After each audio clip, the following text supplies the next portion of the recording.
What is up, guys? Welcome back to a brand new Pokemon Masters video. Today, we're going to be talking about why the first event, Reach for the Top in Pokemon Masters, is absolute garbage, but why it's actually not that big of a deal that it's garbage. Let's go ahead and get right into it. So, guys, first and foremost, I want to make it clear that I literally beat this entire event. That means going through, doing all the missions, and getting enough of the currency to be able to buy everything that's worth buying in the shop in just about 3.5 hours. And that's actually not really even focusing very hard on the game. That's literally 3.5 hours of I was watching a stream and then I was editing, and I also had this game running in the background and I wasn't really super focused on it. So 3.5 hours, you could have this entire event beaten, and we have a month of this event.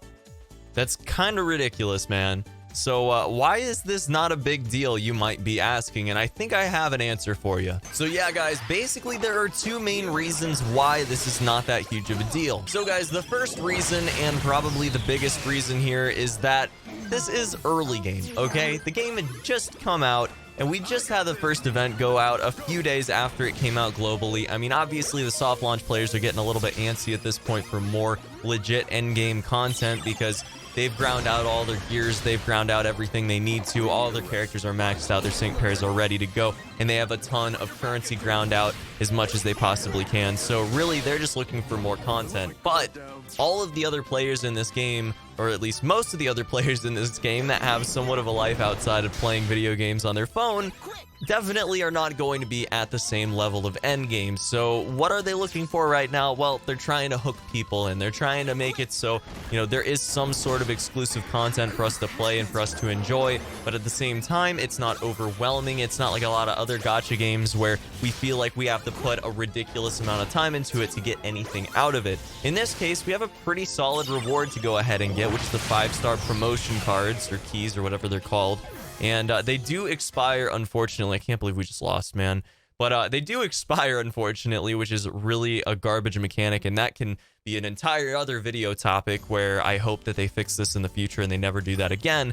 But this is probably the most likely reason why this event's kind of short and not very good, because it's an early game event, and as we get farther into the lifespan of the game, we're probably not going to have these issues. Now, guys, the second reason, and the less likely reason but still possible reason that this is not really that big of a deal, that this event just is easy to knock out, is because maybe it's not actually complete at this point. A lot of people have been talking about this, but basically it's very possible at this point that they haven't released all the stages that we're going to eventually see for this particular event. And that could mean that it could be a week or two from now. It could mean that they overlap another event with this in a week or two, and then maybe even another event after that. We have no idea, but there are quite a few sync pairs that have been data mined that are definitely in the pipeline, ready to be released very soon, and we don't know when they're going to be released. So it's very possible this could be a week-long or a 2-week-long event and just sort of overlap with other events, and we just lost again. So yeah, guys, all in all, I don't think it's anything to get worked up over. A lot of people are really upset right now. They're saying that this game is going to run out of content, that there's not going to be enough to do, and that they're very, very money grubbing and very greedy in the way that they've gone about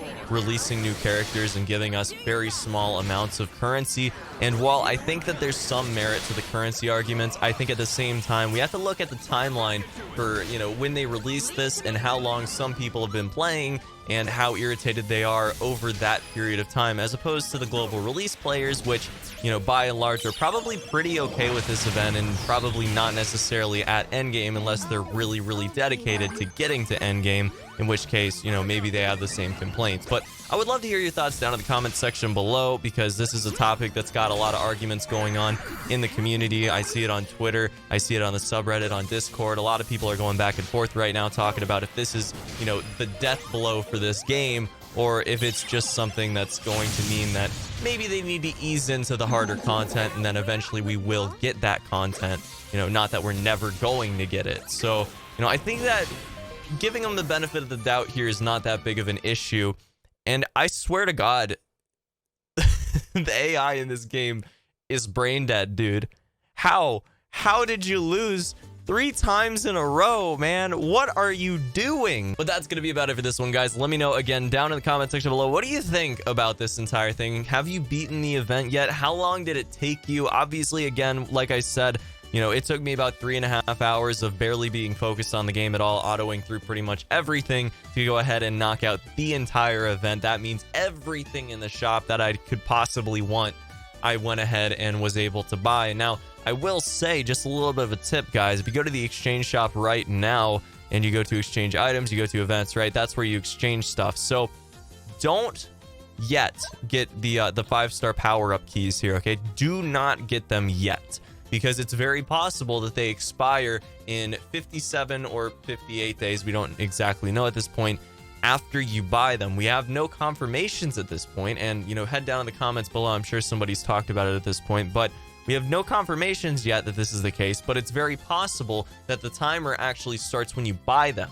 So in that case, you definitely want to wait for quite a while before you go ahead and buy these from the shop, because then you'll get the most time out of them. It's essentially going to, if this is again the case, give you an extra 30 days before they expire, which is a really, really good amount of time to work with when you're dealing with something you're probably not going to easily be able to get much of. You know, this is a very, very difficult currency to get, and we'll talk about, again, more of that in a future video, because I think there's some very important things to discuss with these particular things. So yeah, we'll leave that for the future, but until next one, have a fantastic day, guys. I will see you then, and as always, drop me a comment below if you have any ideas for future videos you'd like to see, any questions at all. I would love to answer them in video guide form. Until the next one, guys, peace.